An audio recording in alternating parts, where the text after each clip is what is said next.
Perilaku biaya adalah cara biaya berubah dalam hubungannya dengan perubahan penggunaan aktivitas.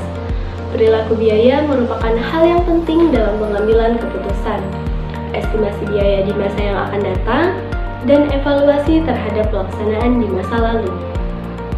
Perilaku biaya dibagi menjadi 3 bagian. Pada umumnya dilihat dari perilakunya. Yang pertama adalah variable cost, yaitu biaya yang berubah seiring dengan perubahan aktivitas, tetapi masih dalam range tertentu.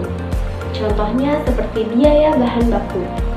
Variable cost terbagi lagi menjadi 2, yaitu engineered variable cost, yaitu suatu biaya yang berkaitan dengan adanya hubungan fisik tertentu atas suatu penilaian kegiatan.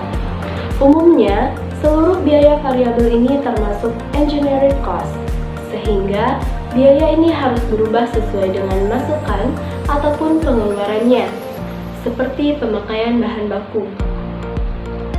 Discretionary variable cost. Hadirnya discretionary variable cost ini tergantung dari keputusan pihak manajemen perusahaan, sehingga kebijakan antara pemasukan dan pengeluarannya mempunyai hubungan yang sangat erat. Saat biaya pengeluaran di dalamnya berubah, maka biaya pemasukan pun tentunya akan berubah. Contoh sederhananya adalah biaya iklan. Yang kedua, fixed cost atau biaya tetap adalah biaya yang tidak berubah walaupun ada penurunan atau kenaikan aktivitas, tapi masih dalam relevan range tertentu. Pada biaya tetap, persatuan akan berubah karena terdapat perubahan dari sisi volume aktivitas. Untuk itu, biaya tetap dibagi lagi menjadi 2 jenis, yakni commute fixed cost adalah sebagian besar biaya tetap yang terjadi dari kepemilikan perusahaan, organisasi pokok, dan juga peralatan di dalamnya. Dalam perilaku biaya commute fixed cost, seluruh biaya tetap akan dikeluarkan dan tidak bisa dikurangi atau diminimalisasi, sehingga akan mampu mempertahankan perusahaan dalam hal memenuhi tujuan perilaku biaya dalam kurun waktu yang lama. Contohnya adalah biaya depresiasi, pajak bumi bangunan atau PBB, sewa, gaji, serta asuransi. Discretionary fixed cost atau yang biasa disebut dengan managed atau program cost adalah biaya yang terjadi dari keputusan penyediaan anggaran secara berkala atau biasanya dilakukan secara tahunan, yang mana di dalamnya akan mencerminkan kebijakan manajemen puncak secara langsung terkait jumlah dan maksimal biaya. Perilaku biaya ini akan menggambarkan adanya hubungan yang maksimal dari biaya keluaran ataupun biaya masukan, tapi tetap bisa diukur dengan volume penjualan jasa atau produk. Contohnya adalah biaya pengembangan dan riset, biaya iklan, biaya pelatihan karyawan, biaya konsultan, dan biaya promosi penjualan.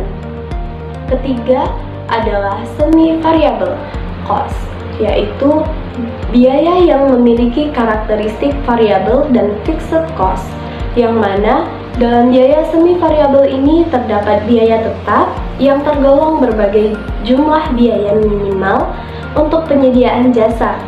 Selain itu, biaya variabel juga akan mempengaruhi perubahan volume kegiatan. Perilaku biayanya kadang-kadang naik, kadang-kadang turun. Berdasarkan perilakunya, biaya dapat dikategorikan menjadi 3. Yang pertama ada biaya tetap, biaya variabel, dan yang terakhir ada biaya campuran, yang dimana biaya tetap jumlah total biaya yang tetap meskipun volume kegiatan tertentu berubah, dan biaya variabel adalah total nilai biaya yang dapat berubah tapi sebanding dengan perusahaan, volume kegiatan perusahaan. Sedangkan biaya campuran merupakan biaya yang memiliki unsur tetap dan variabel. Untuk manfaat pengelompokan biayanya dapat membantu perusahaan dalam memisahkan data yang dibutuhkan sesuai jenisnya untuk dievaluasi. Dalam penentuan jenis biaya tentu ada suatu kendala. Untuk kendala itu dibagi menjadi dua, yaitu internal dan eksternal. Yang dimana kendala internal dapat berupa kerusakan mesin yang menyebabkan salah timbangan bahan baku. Untuk kendala eksternal dapat berupa keterlambatan pengiriman bahan baku yang menyebabkan terhentinya proses produksi. Terdapat 3 faktor utama yang mempengaruhi sifat perilaku biaya dan di dalamnya harus bisa dipertimbangkan. Ketiga faktor utama tersebut adalah sebagai berikut. Pertama, menyeleksi seluruh biaya dan juga menyelidiki pola perilaku di dalamnya, sehingga biaya ini akan bisa dikatakan sebagai variabel yang tidak bebas dan akan dinyatakan dengan simbol huruf Y. Dan yang kedua, memilih dan juga menyeleksi biaya bebas yang menyebabkan biaya di dalamnya menjadi lebih berfluktuasi, sehingga pada fungsi penyataannya akan dinyatakan dengan Y sama dengan Fx. Dan yang ketiga yaitu memilih dan juga menyeleksi kegiatan yang dianggap relevan, di mana biaya variabel bebas dan tidak bebas di dalamnya akan penyataannya akan dinyatakan dengan Y sama dengan Fx. Dan yang ketiga yaitu memilih dan juga menyeleksi kegiatan yang dianggap relevan, di mana biaya variabel bebas dan tidak bebas di dalamnya akan dinyatakan pada fungsi biaya yang berlaku. Rumus dalam biaya tersebut akan dinyatakan dengan Y sama dengan A plus BX. Metode untuk menganalisis biaya yaitu ada metode tinggi dan terendah. Untuk biaya memperkirakan fungsi biaya, maka analisa biaya di dalamnya harus bisa dilakukan dengan cara tingkat kegiatan yang paling tinggi nilainya, yang mana cara tersebut akan membandingkan tingkat kegiatan terendah di masa lalu. Oleh karena itu, selisih yang ada pada biaya ini akan termasuk ke dalam suatu biaya variabel.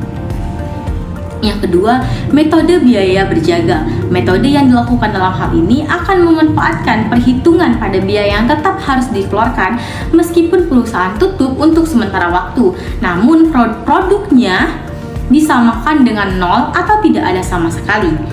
Dan yang ketiga yaitu metode kuadrat kecil. Untuk menggunakan metode ini diperlukan hubungan antara biaya dengan volume aktivitas. Dalam hal ini juga akan terbentuk garis lurus dengan adanya persamaan garis regresi Y sama dengan A plus BX, sehingga pada huruf Y akan diartikan sebagai variabel tidak bebas yang akan berubah di dalamnya akan ditentukan oleh perubahan variabel X, yakni variabel bebas. Bentuk penaksiran dari contoh soal biaya ini bisa kita lakukan dengan cara menggunakan perhitungan taksiran pada angka interval, yang mana pada perhitungan ini akan memperkirakannya biaya yang sebenarnya.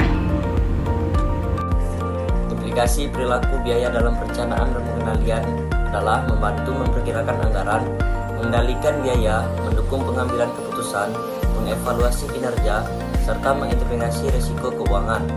Implikasi perilaku biaya dalam perencanaan dan pengendalian membantu memperkirakan biaya secara akurat, perencanaan anggaran berdasarkan volume aktivitas, memperkirakan biaya secara akurat, pengendalian biaya berdasarkan volume aktivitas, pengendalian biaya lebih efektif terutama biaya variabel, memungkinkan pengendalian biaya pengambilan keputusan sama biaya variabel, mempermudah keputusan terkait pengambilan keputusan, mempermudah evaluasi kinerja produksi dan mengukur efisien dengan membandingkan biaya aktual dan kinerja, mengukur efisien manajemen dan biaya aktual dan anggaran, verifikasi biaya fluktuatif untuk manajemen risiko keuangan, verifikasi biaya fluktuatif untuk perilaku biaya risiko keuangan dengan baik mendukung perilaku biaya asing organisasi dengan baik mendukung efisien dan daya asing organisasi.